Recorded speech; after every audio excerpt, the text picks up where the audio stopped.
Welcome back everyone, Tina here, and in this video I'm excited to share with you that you can now restore deleted workflows. It happens more often than not that we accidentally delete workflows which we actually still need, so now let me show you how you can restore those. Alright, first want to click on automation on the left, then you see the workflow list, okay?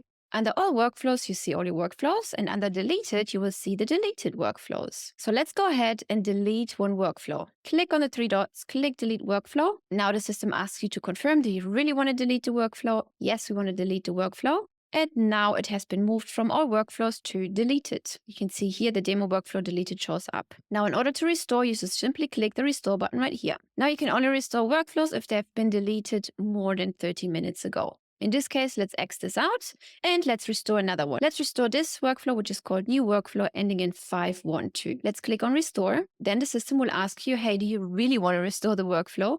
You just have to confirm one more time.